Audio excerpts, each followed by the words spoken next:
Λοιπόν, ακούστε για να μάθετε τι έχει γίνει. Στο τελευταίο Δημοτικό Συμβούλιο ρώτησα τον Δήμαρχο τι έχει γίνει με το έργο της αποάμωσης στα Καλά Λιμάνια. Η απάντησή του ήταν ότι δεν γνωρίζω τίποτα. Ξέρουμε καλά όλοι ότι ο εργολάβος έπρεπε να έχει παραδώσει το Μάρτιο το έργο στα Καλά Λιμάνια να μπορείτε να δουλέψετε. Να έχει γίνει η άντλησιά μου. Στην ερώτησή μου λοιπόν μου απάντησε ότι δεν γνωρίζω τίποτα. Μάλλον στον πανικό του στην επαύριο στείλανε μία τσάπα που δεν έχει καμία σχέση με την εργολαβία που έδωσε το Λιμενικό Ταμείο και πλήρωσε. Καμία σχέση δεν έχει. Το Λιμενικό Ταμείο πλήρωσε 11.600 ευρώ τον εργολάβο για να κάνει άντληση άμμου. Όχι να έρθει μία τσάπα εκεί που φτάνει στο 1 μέτρο να βγάλει ό,τι μπορεί. Το 1 μέτρο. Ο εργολάβος λοιπόν έχει εκδοθεί το ένταλμα πληρωμής, έχει πληρωθεί και από ό,τι μας λέτε εδώ ο εργολάβος εσείς δεν είδατε να αντλεί άμμο. Μέσα λοιπόν του Ιούλη, τέλη Ιούλη έγινε αυτή η ερώτηση στο Δημοτικό Συμβούλιο. Τελείωσε λοιπόν το καλοκαίρι χωρίς εσείς να μπορείτε να δουλέψετε και να αντιμετωπίζετε προβλήματα στη δουλειά σας. Το ενδιαφέρον λοιπόν της Δημοτικής Αρχής ήταν αυτό. Αυτοί που λένε ότι είναι ευαίσθητοι για τα Καλά Λιμάνια. Όχι μόνο δεν ήρθαν να κάνουν την αποάμωση και κονδύλια κόψανε στα Καλά Λιμάνια που κατευθυνόταν εδώ από προγράμματα. Σας ενημερώνω λοιπόν ότι και η τσάπα ήρθε μετά από τη δική μου ερώτηση στο Δημοτικό Συμβούλιο μόνο και μόνο για τα μάτια του κόσμου. Από ό,τι μας είπατε ο ίδιος, δεν μπορείτε να δουλέψετε.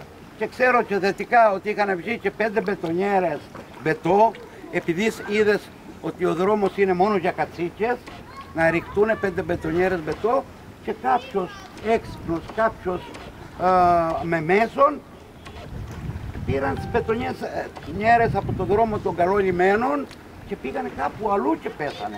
Εκεί που έχουν σφαίροντα.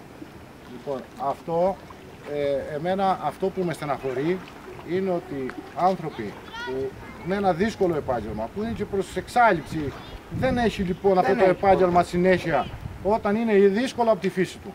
Αλλά και εμείς δεν κάνουμε ό,τι μπορούμε.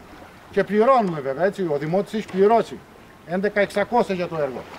Και δεν βοηθούμε αυτούς τους ανθρώπους. Και λιμανιάτικα, δεν θεωρείς την άδειά σου, δεν πληρώσεις λιμανιάτικα. Ενώ είσαστε εντάξει, εφορία. Αντί να είναι αρρωγός ο Δήμος στην προσπάθεια αυτή προς την επιβίωσή σας και προς τη συνέχιση του επαγγέλματος αυτού, δυστυχώς αυτή η κατάσταση όχι μόνο απογοητεύει νέους, αλλά και εσάς τους παλιούς, δεν σας αφήνει να βγάλετε τα προστοζήν. Ό,τι μπορούμε θα το κάνουμε, ό,τι περνάει από το χέρι μου. Ήδη έχω κάνει αρκετά με την ερώτηση μέσα στο Δημοτικό Συμβούλιο. Ζήτησα την παρέμβαση αμέσως. Μας παρέπλεψαν τον επόμενο μήνα, αλλά δυστυχώς το καλοκαίρι τελείωσε. Εύχομαι το επόμενο να μην έχουμε αυτά τα προβλήματα και κάθε άνθρωπος που δρά και επιχειρεί και ζει από τη θάλασσα να μην έχει τα εμπόδια που έχει σήμερα. Βεβαίως. Αυτό μόνο μπορώ να σας πω. Γιατί είμαστε όλοι Έλληνες φορολογούμενοι. Βεβαίως. Να ρωτήσω, πόσοι επαγγελματίες εξυπηρετούνται, περίπου πόσοι είστε εδώ οι αλληλείς που χρησιμοποιείτε το λιμάνι? Πάνω από τις 10 επαγγελματίες. Πάνω από 10 οικογένειες λοιπόν ζουν από αυτό το επάγγελμα. Αλλά δεν είναι αυτό, είναι οι ερασιτέχνες που παίρνουν ζωή στον τόπο, με τα σκάφη τους, και αυτός που έρχεται τις διακοπές του με ένα σκάφος. Πληρώνουν και αυτοί τα πάντα.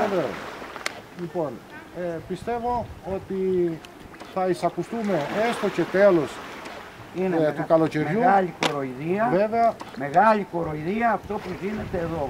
Και να έχει πληρωθεί που το έργο. Το βλέπετε εμφανές. Να έχει πληρωθεί το έργο. Αυτό είναι απαράδεκτο.